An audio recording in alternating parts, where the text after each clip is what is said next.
How to manage money like a pro. How you manage your money decides your whole future. दोस्तों, आपने KBC में 5 करोड़ जीतने वाले सुशील कुमार की कहानी तो सुनी ही होगी।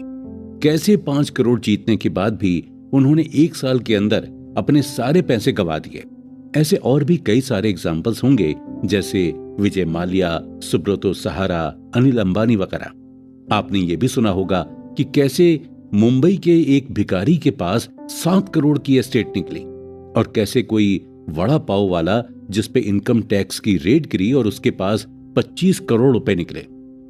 वैसे अगर हम अपने घर पर देखें तो बहुत से लोग ऐसे होंगे जिनके घर में पहले कुछ भी नहीं था, पर अगर आज देखें तो वो काफी अच्छा कर रहे हैं और ग्रो भी कर रहे हैं। Money management is an art, और वो सीखने के लिए हमें फाइनेंशियल लिटरेसी सीखनी काफी जरूरी है। और अगर मैं बात करूं फाइनेंशियल लिटरेसी की, तो इट्स एन प्रोसेस जो आप धीरे धीरे एक्सपीरियंस के साथ सीखते हैं। आपका पैसों से क्या रिलेशन है, आपका गोल क्या है, ये डिटरमिन करना सबसे ज्यादा इंपॉर्टेंट होता है। जैसे सबसे बेसिक फंडा है वो ये कि हर साल इंडिया में इन्फ्लेशन मींस महंगाई 7% से बढ़ रही है। मतलब अगर कोई चीज आपने इस साल 100 रुपए की ली तो अगले साल आपको इसके लिए 107 रुपए देने पड़ेंगे। इसलिए 7% से ज्यादा ग्रो करना काफी जरूरी हो चुका है। हमारी 7% ग्रोथ तो इन्फ्लेशन खा ही रही है। इसलिए ऐसा कहा जाता है कि आज तक कोई बच्चा रिच नहीं बन सका। सेविंग्स इंपॉर्टेंट है, पर उस सेविंग्स को प्रॉपर इन्वेस्ट करना भी उतना ही जरूरी है। और अगर आपने गलत इन्वेस्ट कर दिया तो आपने सुना होगा ये लोगों को कहते हुए कि हमारी तो सारी सेविंग्स ही खत्म हो गई। मनी मैनेजमेंट के लिए इंपॉर्टेंट है कि आपको अपना बजट बनाना, एक्सपेंसेस ट्रैक करना और साथ ही साथ हर साल ग्रो करना, और इसके लिए जो भी जरूरी है वो स्टेप्स लेना बहुत जरूरी है। जैसे बात है 1991 की, जब इंडिया के पास बस इतना फॉरेन रिजर्व बचा था कि जो बस 15 दिन तक चल सके। यानी अगर ये खत्म हो जाता तो इंडिया कुछ भी इंपोर्ट नहीं कर पाता और काफी सारे बिजनेसेस खत्म हो जाते। लेकिन तब डॉक्टर मनमोहन सिंह, तो जो जब के फाइनेंस मिनिस्टर थे, उन्होंने पॉलिसी में चेंजेस किए, गवर्नमेंट की पॉलिसीज को लिबरलाइज किया और बिजनेस में प्राइवेटाइजेशन लेकर आए। और आज देखिए इंडिया एक फाइनेंशियली साउंड नेशन है। ये मनी मैनेजमेंट का क्लासिक एग्जाम्पल है। हो सकता है हम भी शायद उसी फेज में हों, इसका ये मतलब नहीं कि अब ये चीज ठीक नहीं हो सकती।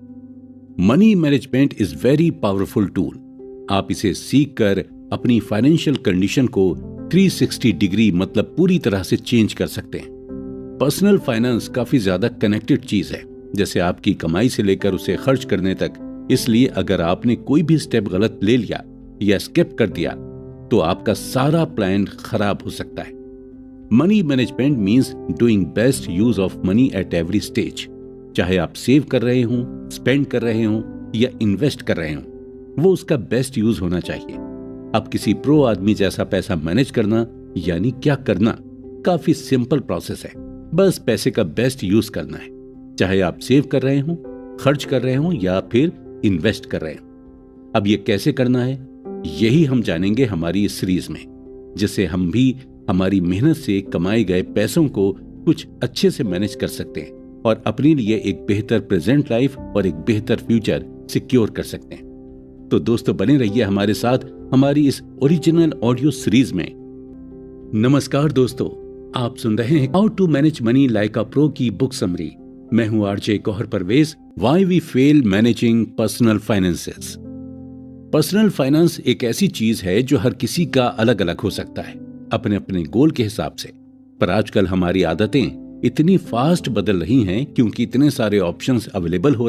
अब आप लोग ही देखिए ना, हर रेलवे स्टेशन, एयरपोर्ट पर लोग आपको क्रेडिट कार्ड्स बेचते नजर आ जाते हैं। हर इंसान को रोज किसी बैंक का कॉल आता है लोन के लिए, और नए नए कैशबैक्स, बिग बिलियन डे और ऑफर्स ने हम सब की आदत बिगाड़ दी। दोस्तों, आजकल मार्केटिंग भी ऐसी हो गई है कि वो आपको प्रोडक्ट नहीं, आइडिया बेचते हैं, और ये सभी जगह है, जैसे ब्यूटी प्रोडक्ट्स, टूरिज्म, न्यूट्रिशन, यहाँ तक कि बाहर लगने वाले फूड स्टॉल्स भी, और कहीं घूमने जाने के लिए कोई ट्रिप्स। ये सब हम इंस्टाग्राम, और हमारा ह्यूमन माइंड भी वही कैप्चर करता है जो हम सबसे ज्यादा देखते हैं। ऐसे में हमें ऐसा फील होता है कि हमें भी वहां जाना चाहिए। जरूरत नहीं होने पर भी सिर्फ FOMO means fear of missing out, ये हमें ऐसे सोचने पर मजबूर कर देता है कि अगर हम ये सब नहीं करेंगे तो हम बहुत पीछे छूट जाएंगे। इसलिए काफी सारे लोग पीयर प्रेशर में आकर के इसका हिस्सा बन जाते हैं। ये एक काफी बुरी मनी डिस्ट्रॉइंग हैबिट बन चुकी है। और आजकल जैसे मार्केट में क्रेडिट कार्ड्स आ गए हैं जो आपको कोई भी चीज लेने पर भारी डिस्काउंट देते हैं, लेकिन आपको ये नहीं पता होता कि इजी मनी के एक्सेस होने से हम लोग ओवर स्पेंड करना शुरू कर देते हैं। अब क्या है, कार्ड ही तो है, स्वाइप करना है बस। मैंने कुछ दिन पहले सुना कि कोई नया स्टार्टअप आया है जो बाय नाउ पे लेटर वाली स्कीम लेकर आया है। अब ये भी वही कर रहा है, हमारा कंजम्पशन एक्सपेंस बढ़ाने का काम। अब ऐप को पता है पैसे तो बाद में देना ही है और इसे यूज करने पर कैशबैक भी मिलता है। कुछ मोबाइल, टीवी, फ्रिज, एसी बेचने वाली कंपनीज जीरो कॉस्ट ईएमआई का आपको ऑफर देकर सारी चीजें खरीदवा रही हैं, जिसकी आपको एट द पॉइंट कोई जरूरत नहीं, पर आप वो ले रहे हैं जस्ट बिकॉज वो जीरो कॉस्ट ईएमआई पर मिल रहा है। बस वो आपके प्रेजेंट एक्सपेंसेस को बढ़ा रहा है। दोस्तों, पहले के जमाने में यह होता था कि लोग अपना बजट बनाते थे, फिर खर्च करके बचे हुए पैसे सेव करते थे। लेकिन वो लोग काफी ज्यादा पर्टिकुलर थे, जैसे हमारे मॉम, डैड या ग्रैंडफादर्स। लेकिन आजकल हम न्यू जनरेशन जो है वो थोड़ी फ्लेक्सिबल है और आजकल के बदलते हुए ट्रेंड से हम लोग बेयरली सेव कर पाते हैं। हम लोगों में से ना जाने कितने लोग होंगे जो लोग हर महीने की 20 तारीख के आसपास अपनी सैलरी पूरी तरह खत्म कर देते होंगे। इसमें अब कोई लोग ऐसे भी होंगे जिनके कई लोन्स हैं, पर कोई लोग ऐसे भी होंगे जो लोग ओवर स्पेंड करते हैं और बाकी के दिनों में वो लोग किसी से उधार लेकर सैलरी आने पर उसे लौटा देते हैं। वो लोग अब इस ट्रैप में फंस चुके हैं। दूसरे जो ट्रेंड है वो आपने देखा होगा कि आजकल फ्राइडे सैटरडे नाइट्स को पार्टी जाना या क्लब जाना, जो कि काफी महंगी चीज होती है, या कभी हाउस पार्टी होस्ट करना, ये सब मेट्रो सिटीज में पिछले 5 सालों में बहुत बढ़ गई है। अब ये हमारी लाइफ का एक बहुत ही इंपॉर्टेंट पार्ट बन चुका है। साथ ही साथ किसी दोस्त को उसके बर्थडे पे गिफ्ट देना, इसका भी कंट्रीब्यूशन आजकल काफी बढ़ चुका है। फिर कभी किसी एम्प्लॉय का फेयरवेल या घर पे किसी का बर्थडे, इन सब से हर दिन हमारी जेब से पैसे जाते रहते हैं जिन पे हम उतना ध्यान भी नहीं देते। इसलिए अगर इस हिट से बचना है या आपको लगता है कि ये सब आपकी लाइफ में है, तो सेव करने का एक तरीका आप लोग समझ लीजिए।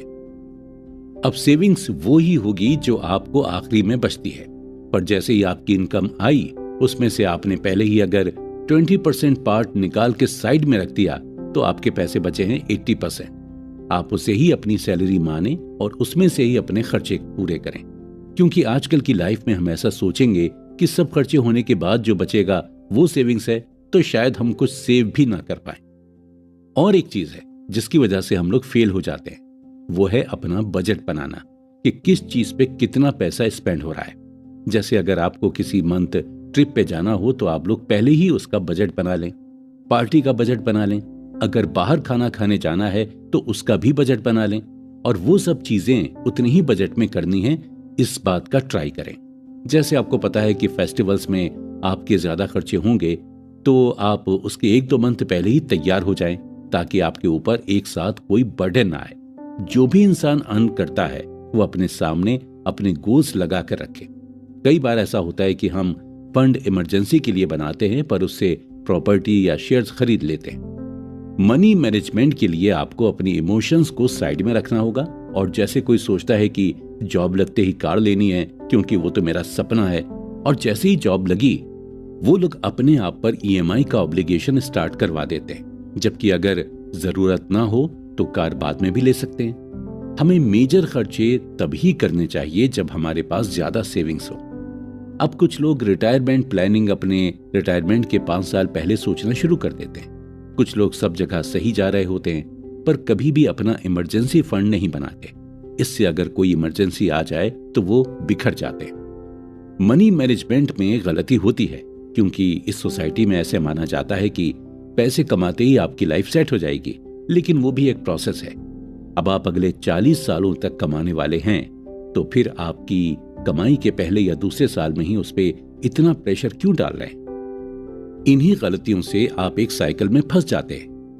मनी का एक सिंपल रूल है, अर्निंग के सोर्स मोस्टली एक या दो ही होते हैं, पर स्पेंडिंग के सोर्सेस पर कोई लिमिट नहीं है। इसलिए आपको उसे किसी कूपन की तरह नहीं देखना चाहिए कि आया तो उसे यूज कर लूं, या पैसे हैं तो कुछ कर लेते हैं। मनी मैनेजमेंट में अगर आप कॉपी कर रहे हैं तो वो सबसे बुरी चीज है। अगर आप सोचते हैं कि आपके फ्रेंड ने कार ले ली, घर ले लिया, तो आपको भी अब ले ही लेना चाहिए। हम सभी की लाइफ अलग अलग टाइम जोन में होती है। इन्वेस्टिंग लोन है तो किसी के पास 6-7 सोर्सेज ऑफ इनकम है, या किसी के पास पहले से ही एक अच्छी एस्टेट है। ऐसे में अगर हम उनके साथ कंपैरिजन कर वही चीज करेंगे तो शायद हम बुरी तरह से फेल हो जाएंगे। कई बच्चे ऐसे होते हैं जिनके ऊपर एजुकेशन लोन होता है। ऐसे में अगर वो कोई और दूसरा लोन ले लें तो बर्डन बढ़ जाता है। तो ऐसे में आपको सोचना होगा कि अगर कुछ अर्जेंसी ना हो तो पहले एजुकेशन लोन को पे ऑफ करें, उसके बाद दूसरे लोन की प्लानिंग करें। आजकल ऐसे ही दुनिया फास्ट हो गई है। लोगों को रिच भी फास्ट बनना है, कोई भी पेशेंटली वेट नहीं करना चाहता। इसलिए अगर आप उन्हें रिस्की इन्वेस्टमेंट्स बताएंगे तो लोग आजकल पीछे नहीं हटते, क्योंकि आजकल वो डायलॉग आ गया है ना मार्केट में, रिस्क है तो इश्क है। बिना किसी नॉलेज के लोग पैसा लगा देते हैं। अगर कोई पर्सन अच्छे से लोगों को कन्विंस कर ले तो 25 दिन में पैसा डबल जैसी स्कीम में भी लोग पैसा लगा देंगे। लेकिन लोग ये नहीं समझते कि इजी मनी जितना इजीली आता है उतने ही फास्ट वो आपका पैसा लेकर भी जाता है।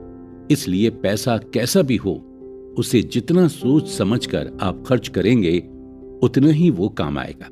अगर आप इजी मनी चेज करते हैं तो याद रखिए, इजी मनी में हर फायदा अपने साथ होने वाले नुकसान की उम्मीद को लेकर आता है।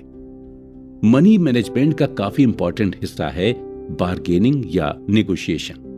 जी, मैं ये बार्गेनिंग किसी सब्जे वाले या सड़क के किनारे दुकान लगाने वालों से करने को नहीं कह रहा हूं, लेकिन कभी आप कहीं होटल बुक करो या कोई बड़ी चीज खरीदो तो आप हमेशा बार्गेन करो। आजकल न्यू जनरेशन इसे अच्छा नहीं मानती। वो सोचती है बार्गेनिंग से आपकी इमेज खराब होगी। लेकिन पैसे मैनेज करने का सबसे अच्छा तरीका है हर चीज कम से कम में खरीदो। 10 जगह देखो, कूपन्स मांगो, रेफरल मांगो, सब कुछ। आजकल किसी चीज के लिए फुल प्राइस देना इस सिन मीन्स पाप है। इससे शायद आपके पैसे कम बचें, लेकिन आप में एक डिसिप्लिन आएगा पैसों को लेकर, और आप किसी चीज में ओवर स्पेंड करने से बचेंगे। Changing money habits. दोस्तों, 8 नवंबर 2016 को हुए डीमोनेटाइजेशन से इंडिया में एक रिवॉल्यूशन आ गया। प्राइम मिनिस्टर ने फेयरनेस बढ़ाने के लिए और सिस्टम को और स्ट्रॉन्ग करने के लिए डिजिटल करेंसी को प्रमोट किया, और उसके बाद भी कई सारे इनिशिएटिव्स लिए गए जिससे ब्लैक मनी सामने आए। उसी समय इंडिया में पेटीएम, फोन पे, भारत पे, गूगल पे, भीम ऐप जैसे यूपीआई बढ़ने लगे। अभी हाल ही में मोदी जी प्लास्टिक मनी वाला कॉन्सेप्ट को लेकर आए हैं। अब इन सब का रीजन था कि कोई भी ट्रांजैक्शन चुपके से ना हो। अब अगर हम 20 रुपए का दूध भी लेते हैं तो यूपीआई से पे करते हैं तो हमारे बैंक अकाउंट में शो होता है। इसके फायदे तो काफी सारे हैं, लेकिन इसका एक नुकसान भी है। हम फील नहीं कर सकते एक्चुअल में हम कितना पैसा खर्च कर रहे हैं। वहीं अगर कैश हमारे पास से जाता है तो हमें महसूस होता है कि हाँ, हमारा खर्च हो रहा है। अब मैं आपको एक किस्सा सुनाता हूं, 2 दोस्तों का। यश और चेतन दोनों बचपन के दोस्त हैं। साथ में पढ़ाई कंप्लीट की और साथ में ही मल्टीनेशनल कंपनी में जॉब भी लग गई। तब दोनों ने क्रेडिट कार्ड लिया और डिसाइड किया कि हर वीकेंड वो दोनों साथ में किसी 5 स्टार में डिनर करने जाएंगे। दोनों साथ में गए, अच्छे से डिनर किया। चेतन ने अपने कार्ड से बिल दिया, दोनों को काफी अच्छा लगा। फिर नेक्स्ट वीकेंड पर साथ में गए। इस बार यश ने अपने कार्ड से बिल दिया, फिर दोनों घर चले गए। अब जब 3rd वीकेंड पे वो दोनों गए तब चेतन अपना कार्ड लाना भूल गया, और जब बिल आया तब चेतन ने कैश पेमेंट किया। अब बारी थी यश की। तब यश ने चेतन को कॉल किया कि चलो आज मेरी ट्रीट है। तब चेतन ने कहा कि यश, अब ये बंद कर देते हैं भाई। तो यश ने पूछा क्या बात है, कोई दिक्कत है या तू बोर हो गया है? तो चल किसी और फैंसी रेस्टोरेंट में चलते हैं। तब चेतन ने कहा कि भाई काफी खर्च हो जाता है, ये मुझे तब पता चला जब पिछली बार कार्ड घर पे भूलने से मैंने कैश पेमेंट किया। हम जब पूरा 1 महीना काम करते हैं दिन के 8 घंटे तक, तब जाके हमें ये सैलरी मिलती है, पर कार्ड पेमेंट से कभी जेब पे उतना बर्डन नहीं आया। लेकिन आज जब अपनी मेहनत के पैसे इतनी जल्दी खत्म होते हुए दिखाई दिए तो लगा कि हम ओवर स्पेंड कर रहे हैं और अब हमें थोड़ा संभल जाना चाहिए। लाइफ में बाकी रेस्पॉन्सिबिलिटीज भी तो हैं। तब यश को भी समझ में आया कि कार्ड इशू करने के बाद उसने भी कितना सारा ओवर स्पेंड किया है कि अगली सैलरी का 60% अमाउंट कार्ड बिल पे करने में ही जाएगा। दोस्तों, हम में से बहुत कम लोग हैं जो अपना बैलेंस चेक करते होंगे, पर वॉलेट का ऐसा है, हमें समझ में आ जाता है। अक्सर जब वॉलेट खाली होते रहता है तो हमें अच्छी फीलिंग नहीं आती। आप में से कई लोगों के साथ ऐसा होता होगा कि वो इतना स्पेंड कर देते हैं कि जब वो जानबूझकर अपना बैलेंस चेक नहीं करते, क्योंकि उन्हें पता है कम बैलेंस दिखने पर उन्हें गिल्ट फील होगा और वो इस फीलिंग को एस्केप करना चाहते हैं, क्योंकि वो बिल्कुल भी कंफर्टेबल नहीं होती। आजकल कई सारे स्टार्टअप्स आ चुके हैं जो कार्ड्स, क्रेडिट पॉइंट्स देते हैं। अब उनका तो बिजनेस मॉडल ही हमारे खर्चे पे चलता है। कैशबैक के चक्कर में अगर हम ओवर स्पेंड करने लगे तो हमारा बजट बिगड़ ही जाना है। अब आपको आपके ऐप्स हमेशा वही चीज दिखाते हैं जो आप खरीदना चाहते हैं। जैसे ज़ोमैटो, स्विगी से आपको हमेशा नोटिफिकेशन आएगा 40% ऑफ। तब आप भूख नहीं होने पर भी कुछ ऑर्डर जरूर करेंगे। वही केस है मूवी के ऐप का, बुक माई शो का। ये ऐप कोई ऑफर भेज देगा तो आप भी सोचेंगे कि चलो कैशबैक है, यूज कर लेते हैं। बहुत सारे लोग ऐसे भी होंगे जो पहले ही अपने पैसे खत्म कर देते हैं और बदले में किसी से उधार लेते हैं। पर अगर आप इस साइकिल में फंस रहे हैं तो आपको इसे रोकना चाहिए, क्योंकि ये आपका हर महीने का बजट बिगाड़ रहा है। आजकल अगर आप देखें तो हर साल हमारे एक्सपेंसेस बढ़ ही रहे हैं। जैसे अब सभी को गैजेट्स की जरूरत होती है, वैसे ही महंगे फोन्स, अगर कोई जिम जाता होगा तो सप्लीमेंट्स, साथ ही आजकल पर्सनल ग्रूमिंग के बढ़ती इंपॉर्टेंस से भी हम सभी पर खर्चा बढ़ रहा है। इसलिए एक प्रॉपर बजट बनाना काफी ज्यादा जरूरी हो गया है। दोस्तों, आपने कभी ऐसा भी देखा होगा जो ज्यादा पैसे सेव करते हैं वो लोग उसे तरह तरह के नाम दे देते हैं। ये एक गलत अप्रोच है, क्योंकि हर किसी के गोल्स अलग होते हैं। अब मान लीजिए किसी पे एजुकेशन लोन होगा या घर का कोई कर्ज, इसलिए भी शायद वो पैसे बचाता होगा। इसलिए कोई भी आदमी जो सेव करता है उसे बुली नहीं करना चाहिए। पैसों का ऐसा है, जो आज उसे बचा लेता है पैसा उसे कल बचा लेगा। दोस्तों, आजकल लोगों पर मूवीज का काफी ज्यादा इन्फ्लुएंस है। लोग कहते हैं पैसा तो हाथों का मैल है, या जीने के हैं 4 दिन उसमें भी सेविंग करें। क्योंकि आजकल हम लोग एक रेस में दौड़ रहे हैं जो शो ऑफ वाली रेस है। इंस्टाग्राम पर स्टारबक्स के साथ फोटो डालना ही है, एक बार लद्दाख जाना ही है, गोवा दोस्तों के साथ घूमना ही है, क्योंकि बाकी सब लोग जा रहे हैं। सैटरडे नाइट को अगर पार्टी नहीं की तो लोग हमें बोरिंग समझेंगे। इतने ही नहीं, अगर पड़ोस में किसी ने कार ले ली तो हम लोग भी सोचते हैं कि हमें उनसे बड़ी कार लेनी है। लेकिन मनी मैनेजमेंट का मेन एम है using money at right place at right time. अगर आपका स्पेंडिंग पैटर्न किसी को देखकर इन्फ्लुएंस्ड होता है तो समझिए कि आप गलत ट्रैक पर हैं। आपका स्पेंडिंग पैटर्न कुछ ऐसा होना चाहिए कि आपको सबसे पहले देखना चाहिए कि आपका मेजर पैसा कहां जा रहा है। जैसे अगर आप पे कोई लोन है या कुछ और है तो उतना पैसा पहले ही साइड में कर लेना चाहिए। फिर जो पैसा बचता है मानो वो आपकी उतनी ही इनकम है। दूसरी बात, अगर आपको भी लगता है कि आप यूपीआई से ओवर स्पेंड करते हैं तो जैसे ही इनकम आए तो आप थोड़ा पैसा पहले ही एज अ कैश बाहर निकाल लीजिए। और आपको रूल बनाना है कि मैं इसे ऐसे ही यूज करूंगा जब तक ये खत्म नहीं होता, और खत्म होने के बाद भी कैश निकालें, क्योंकि इससे आपको फील होगा आप कहां पैसा खर्च कर रहे हैं। हर महीने आप 1000 या 500 का कुछ ऐसा इन्वेस्टमेंट कीजिए जो आपको हेल्प करेगा। जैसे बुक्स खरीदें या कोई पॉडकास्ट या योगा क्लास लगाएं या कोई सेमिनार में जाएं। ये इन्वेस्टमेंट आपको काफी लाइन में ग्रो करेगा। और अगर आपको लगता है कि आप सही में काफी ज्यादा खर्चीले हैं तो आपको इसे रोकना है। तो पहले ही ऑटो डिडक्ट वाला प्लान ले लीजिए, जिससे आपके पैसे इन्वेस्टमेंट में कट हो जाएंगे। आप gas, electricity, water, telephone bill सब ऑटो डिडक्ट पे रखिए, और फिर जो पैसे बचें उसका 20% अमाउंट एफडी कर लीजिए। इससे होगा ऐसा कि आप एक्सेस कैश अच्छे से डिप्लॉय कर रहे हैं और आप खर्चे से बच जाएंगे। दोस्तों, आजकल मोबाइल में ऐसे कितने सारे ऐप्स आ चुके हैं जो आपके खर्चों को ट्रैक करते हैं, जिससे आपको पता चलता है कि आप कहां और कितना पैसा खर्च कर रहे हैं। अगर आपने ऐसे कर लिया तो आप अच्छे से एक्स्ट्रा खर्चों को एलिमिनेट कर सकते हैं। अगर आपको ऐसे लगता है कि आप कई बार एक्साइटेड होकर गलत चीजें खरीद लेते हैं जिससे आपके काफी पैसे वेस्ट हो रहे हैं, या आपको ऑनलाइन शॉपिंग का चस्का लग चुका है, तो कोई भी चीज आपको जो लेना है उसे कार्ट में डालो और 7 दिन तक वेट करो। अगर उसके बाद भी आपको लगता है कि ये वर्थ इट है, तभी आप इसे खरीदिए, क्योंकि साइंस के हिसाब से 7 दिन के बाद ह्यूमन माइंड ने जो बायस और इमोशंस क्रिएट किए थे वो खुद ब खुद हटने लगते हैं और आदमी रैशनल तरीके से सोचता है। इससे आप रॉन्ग बाइंग ट्रैप में फंसने से बच जाएंगे। ओवर स्पेंडिंग से बचने का एक ही तरीका है कि इन्वेंट का, ट्रैवलिंग का, शॉपिंग का और सेविंग्स का प्रॉपर बजट बना लीजिए और उससे ज्यादा कभी स्पेंड मत कीजिए।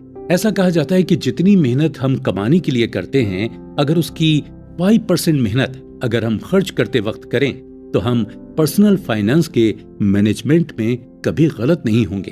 Factors affecting personal finance. दोस्तों, जब बात पर्सनल फाइनेंस की होती है तो सबसे कम फर्क पड़ता है खुद से, क्योंकि ये हमारा ही फाइनेंस है। पर इससे काफी सारा फर्क पड़ता है बाहर के एलिमेंट से जो हमारे हाथ में नहीं है। जैसे पर्सनल फाइनेंस की सबसे बड़ी दुश्मन महंगाई यानी इन्फ्लेशन है, जो हर समय बढ़ती ही जा रही है। इसके बाद गवर्नमेंट की पॉलिसीज हैं जो चेंज होती रहती हैं। हमारे हाथ में सिर्फ हमारा बजट है, वो हम कैसे रखते हैं ये इंपॉर्टेंट है। एक्चुअली बजट 2 टाइप के होते हैं, एक फिक्स और दूसरा फ्लेक्सिबल। वैसे देखा जाए तो हमारा बजट हमारे गोल्स के साथ अलाइन होना चाहिए। जैसे अगर आप पे पहले से ही लोन्स हैं, आपकी कार या घर की EMI चल रही है, तो ऐसे में आपका बजट फिक्स नेचर का होना चाहिए।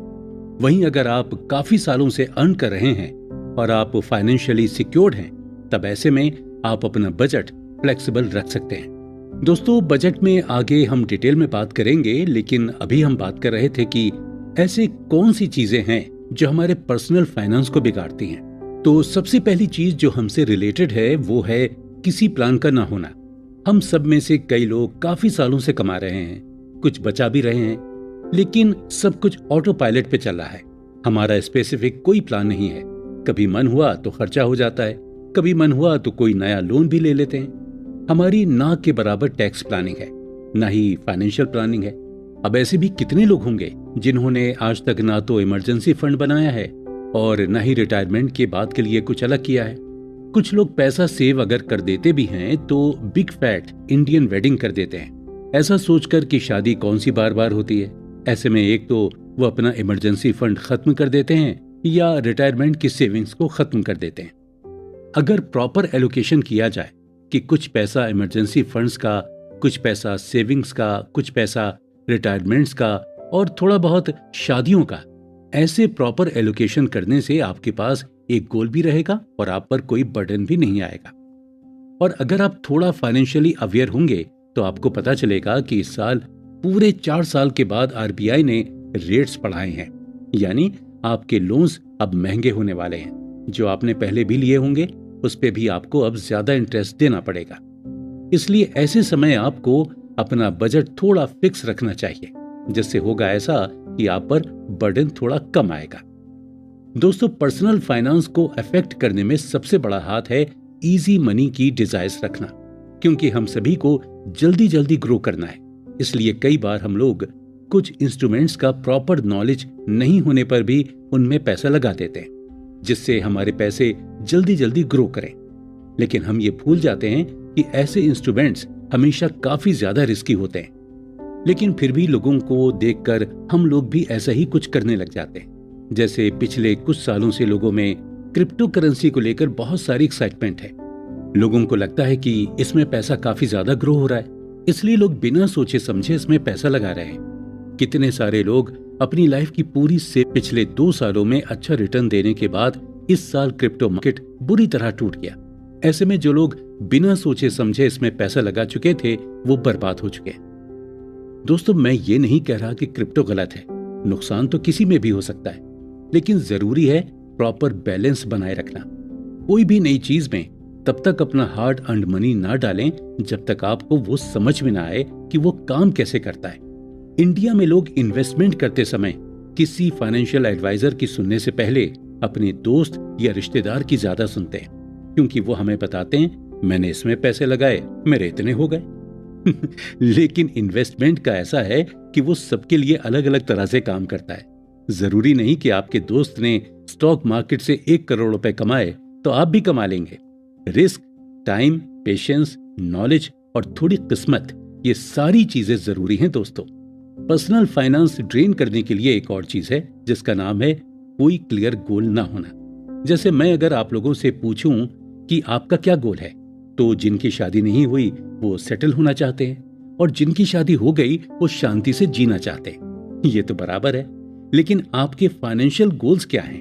अपने रिटायरमेंट या जो लोग यंग हैं वो लोगों ने शादी और उसके बाद की प्लानिंग कैसे की? क्या आपने अपना रिटायरमेंट फंड बनाया? क्या आपने अपना इमरजेंसी फंड बनाया? शादी के बाद आपको हनीमून पे पेरिस जाना है, उसका फंड बनाया? ये सब चीजें आपके लिए पहले से ही सॉर्ट आउट होनी चाहिए, नहीं तो आप पे आएगा बर्डन। आप सभी के पास कोई ना कोई गोल होना चाहिए जो आपको मोटिवेट करे, जो आपको पुश करे। आपको काम कब तक करना है, ये सारी चीजें आपके गोल्स डिसाइड करती हैं।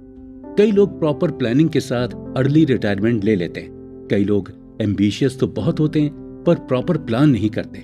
जैसे आपका कोई सपना हो जिसे आपको पूरा करना हो, चाहे वो कोई स्टार्टअप खोलना हो या कोई बिजनेस हो या कुछ और करना हो, उसके लिए आपके पास वीकेंड होता है, आप उसे यूज करें। ऐसा कहा जाता है कि don't use weekend to escape life you have, use it for the life you want.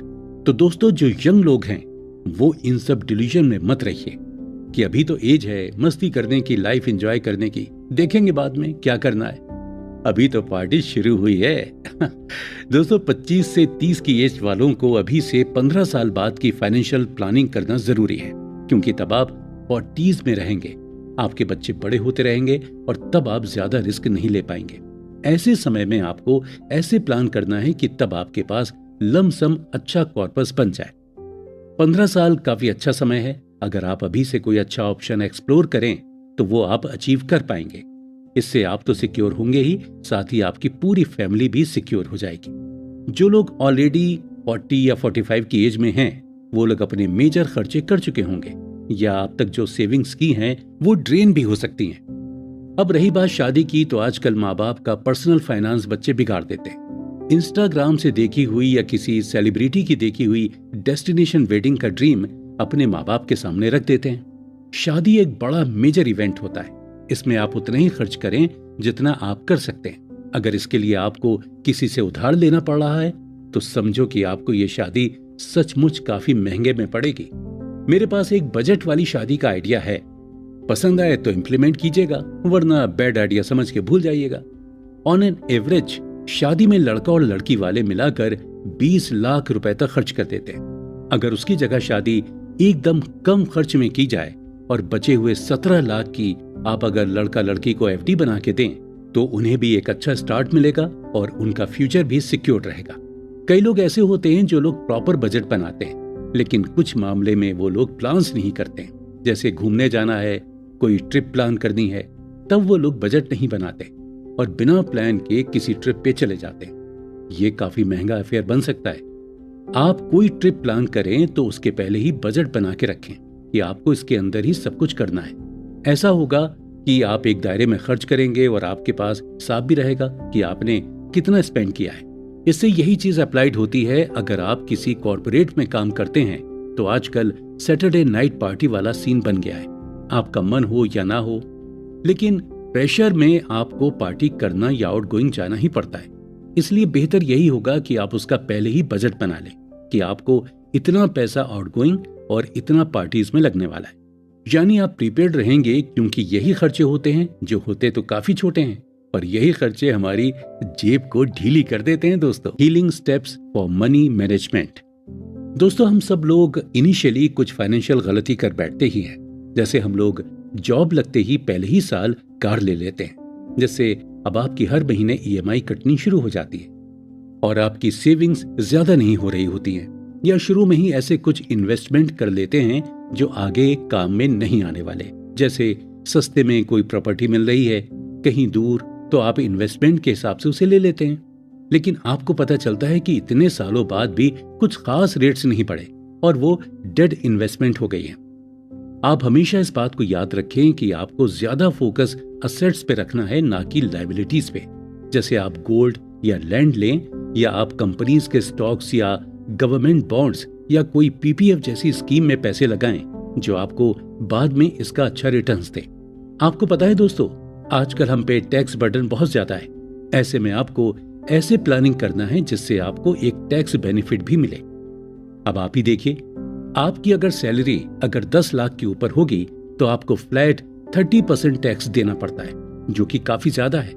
उससे हम कुछ नहीं कर सकते, लेकिन हम ऐसे प्लान्स देख सकते हैं जो टैक्स बेनिफिट दे सकते हैं, जैसे गवर्नमेंट बॉन्ड्स हो गए या पीपीएफ यानी पब्लिक प्रोविडेंट फंड, जिसमें आप 1.5 लाख तक हर साल कंट्रीब्यूट कर सकते हैं, जो एक टैक्स डिडक्टेबल भी है, और आपको जो लमसम अमाउंट मिलेगा उस पे भी कोई टैक्स नहीं लगेगा। जैसे आपके पास ऑप्शन है कार या घर लेने का, तो आप घर लो, क्योंकि ये आपको सेफ्टी प्रोवाइड करेगा, साथ ही आपका ये एसेट भी बनेगा। कार आप तब लें जब आपको सही में जरूरत हो या आपने अच्छा पैसा सेव कर लिया हो। होम लोन पे जो आपको इंटरेस्ट देना है, उस पे जो भी इंटरेस्ट लगता है वो 2 लाख तक टैक्स डिडक्टेबल होता है। यानी आप घर लेने पर टैक्स सेविंग्स भी कर सकते हैं और अपना घर भी ले सकते हैं। जैसे मैंने पहले भी एपिसोड्स में बताया कि इमरजेंसी फंड्स के साथ साथ आपको हेल्थ इंश्योरेंस भी लेना चाहिए, जिससे आपका टैक्स कम हो जाता है। और अगर आपके पेरेंट्स सीनियर सिटीजन हैं तो उनका 50,000 तक हो जाता है, यानी आप 75,000 तक की सेविंग्स कर सकते हैं। आपको ऐसे स्टेप्स लेने हैं जो आपकी टैक्स लायबिलिटी को कम करें और आपके लिए एक एसेट बनाएं, जिसमें एक घर और आपका हेल्थ इंश्योरेंस आता है।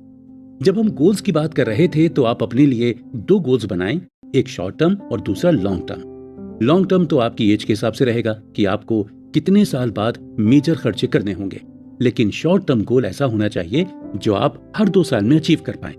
जैसे इस साल आपने तय किया कि इतने अमाउंट की एफडी खोल लेनी है, 2 साल में स्टॉक्स और म्यूचुअल फंड्स में इतने पैसे पार करने हैं, पीपीएफ में इतने। ऐसे गोल्स आप बनाएं जो आपको डिरेल होने से रोकेंगे।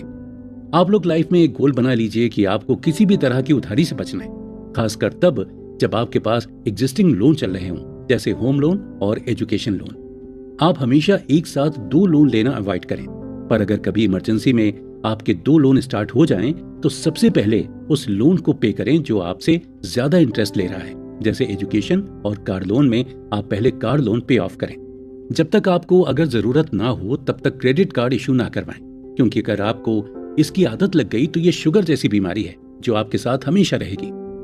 कई लोग आजकल इन्वेस्टमेंट को काफी ज्यादा इंपॉर्टेंस दे रहे हैं, जो कि अच्छा भी है, लेकिन इन्वेस्टमेंट रिस्क एपिटाइट के हिसाब से ही करें। साथ ही में आपको ये भी कहूंगा कि आप इन्वेस्टमेंट करने से पहले थोड़ी स्टडी जरूर करें, उसके बाद ही आप इन्वेस्टमेंट करें। मैं आपको कोई कोर्स करने को नहीं कह रहा हूं, लेकिन आप गूगल तो कर ही सकते हैं। मेरी ये बात काफी ध्यान से सुनिएगा, ये आपको लाइफ लॉन्ग मदद करेगी। स्मार्ट इन्वेस्टमेंट की एक थ्योरी है। जैसे आप लोग किस में इन्वेस्टमेंट करते हैं, land, building, gold, shares, government bonds, यही मेजर इन्वेस्टमेंट्स होते हैं। जैसे मैंने बताया कि आपको इन्वेस्टमेंट्स एसेट्स में करना है, तो हर एसेट की एक साइकिल होती है, तब वो काफी अच्छा परफॉर्म करते हैं। जैसे आपने सुना होगा कुछ सालों पहले प्रॉपर्टी में काफी बूम था। जी हाँ, उसी बूम को हम साइकिल कहते हैं। जैसे अगर आपने वो ट्रैक कर लिया तो आप एकदम स्मार्ट इन्वेस्टमेंट करके आपका पैसा काफी अच्छा ग्रो करवा सकते हैं। जैसे डेमोन्स्ट्रेशन के बाद प्रॉपर्टी में बूम खत्म हो गया, 2020 में कोरोना के बाद शेयर मार्केट काफी ऊपर गया, अभी पिछले 2 सालों से गोल्ड काफी ज्यादा अंडर परफॉर्म कर रहा है। ये सब साइकिल है जिसे आपको ट्रैक करना है और उस हिसाब से इन्वेस्टमेंट करना है। इससे आपके रिटर्न्स काफी ज्यादा मैक्सिमम हो जाएंगे। अगर आप ध्यान देके इन्वेस्टमेंट करें और प्रॉपर बैलेंस बनाए रखें तो आप फाइनेंशियली सिक्योर हो सकते हैं। जैसे अगर किसी ने पिछले 2 साल में गोल्ड लिया होगा इन्वेस्टमेंट के लिए तो उसे कुछ ज्यादा रिटर्न नहीं मिला होगा। वहीं शेयर मार्केट 7,000 से 16,500 हो गया, मतलब ऑलमोस्ट डबल। इसलिए इन्वेस्टमेंट में प्रॉपर बैलेंस रखें, कभी भी किसी एक सेक्टर में अपना सारा पैसा इन्वेस्ट ना करें। मैं आशा करता हूं कि अगली बार आप इन्वेस्टमेंट करने से पहले थोड़ा रिसर्च जरूर करेंगे और सही समय सही एसेट खरीदेंगे। आपने कई बार सुना होगा या शायद खुद भी कहा होगा कि यार वो बंदा क्या लकी है यार, उसने बहुत पैसा कमाया है। सच में यार किस्मत वाला है वो। जी नहीं, ये नहीं बोलना आज से बंद कर दीजिए। लक होता है, मैं मानता हूं, बट उससे भी ज्यादा मायने रखता है being at right place at right time. जो इस थ्योरी को समझ गया उसने मनी मैनेजमेंट सीख लिया। हीलिंग स्टेप्स में सबसे ज्यादा इंपॉर्टेंट है कि आपको एक पैटर्न को फॉलो करना होता है, जिसमें आपको पैसे आते ही उसका बजट बनाना चाहिए, वो पैसा कैसे भी आए। सबसे पहले सेविंग्स का 20% हटा दीजिए।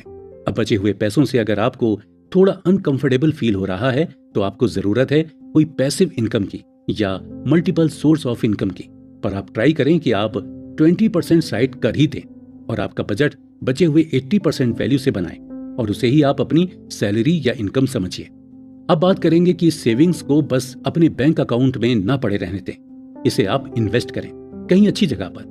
लेकिन जैसे मैंने बताया कि अच्छे से स्टडी करके, अच्छे से बैलेंस बनाकर उसी 20% में से 5% अपना इमरजेंसी फंड के नाम पर एफडी कर लें। बाकी बचा हुआ अपने रिस्क एपिटाइट के हिसाब से इन्वेस्टमेंट करें। अगर आपको लाइफ में ग्रो करना है तो आपको मिनिमम हर साल 12% रिटर्न आना ही चाहिए। इसके लिए आपको थोड़ा पैसा इक्विटी यानी स्टॉक मार्केट में, थोड़ा पैसा लैंड में और थोड़ा गोल्ड में इन्वेस्ट करना होगा। अगर आप सोचते हैं गोल्ड लेके रिस्क हो जाएगा क्योंकि घर में रखेंगे तो चोरी का डर है, तो भाई आजकल गवर्नमेंट के सोवरियन बॉन्ड्स आ गए हैं, आप उसे अपने डीमेट अकाउंट में रख सकते हैं और जब चाहे तब आप इसे बेच भी सकते हैं। कई बार लोग इतना इन्वेस्टमेंट कर देते हैं लेकिन काम के समय वो काम नहीं आता, क्योंकि अगर आप लैंड या कोई फ्लैट लेते हैं तो उसे बेचने में टाइम लगता है। इसलिए थोड़ी इन्वेस्टमेंट आप गोल्ड में भी करें जो कि लिक्विड एसेट है, आप कभी भी उसे बेचकर कैश ले सकते हैं। दोस्तों, आपका पैसों को देखने का नजरिया काफी सही होना चाहिए। जैसे 500 रुपए की कोई वैल्यू होती है, पर अगर एसी लेते समय हमें 500 रुपए बच रहे हों और उसके लिए हमें 2-3 जगह देखना पड़े, रुकना पड़े, तो हम उतना नहीं देखते। पर वही अगर हेडफोन्स लेते समय आपके 500 रुपए बच रहे हैं तो हम बचाने की कोशिश करते हैं। बस जिस दिन आप पैसों को पैसों की तरह देखेंगे ना, कि किसी चीज की वैल्यू के साथ कंपेयर करेंगे, तब आप उसे अच्छे से मैनेज कर पाएंगे। कई बार लोग प्लान करते हैं, गोल्स बनाते हैं, पर वो उस गोल से डिरेल हो जाते हैं क्योंकि वो अपना प्लान खुद के पास रखते हैं। पर it is necessary to have someone by your side, जिससे आपका गोल पता हो, जैसे आपकी वाइफ या पेरेंट्स या भाई बहन, ताकि कभी आप कुछ गलत करने जाएं तो वो आपको संभाल लें। मनी मैनेजमेंट एक आर्ट है जिसे पढ़ के बस समझा नहीं जा सकता, क्योंकि जब तक आप प्रैक्टिकल नहीं करते तब तक वो आपको समझ में आएगा भी नहीं। जैसे अगर मैं इंडिया में टॉप 10% की बात करूं तो वो आता है जो लोग साल का 3 लाख रुपए कमाते हैं। अब सोचिए, 135 करोड़ लोगों में टॉप 10% लोग ही हैं जो 3 लाख कमा रहे हैं, यानी ये पे स्केल उतना फेवरेबल नहीं है। मतलब ग्रो करने के लिए आपको इन्वेस्ट करना काफी जरूरी हो गया है। ऐसे में जब मैंने कहा कि आपको 12% कमाना है, क्योंकि इंडिया में इन्फ्लेशन यानी महंगाई 7% है, 7% है, तो जब आप 12% कमाएंगे तब आप एक्चुअल में 5% बचा पाएंगे। इसलिए सिंपल इंटरेस्ट से ज्यादा कंपाउंड इंटरेस्ट पर फोकस करें जो आपका पैसा मल्टीफोल्ड करेगा।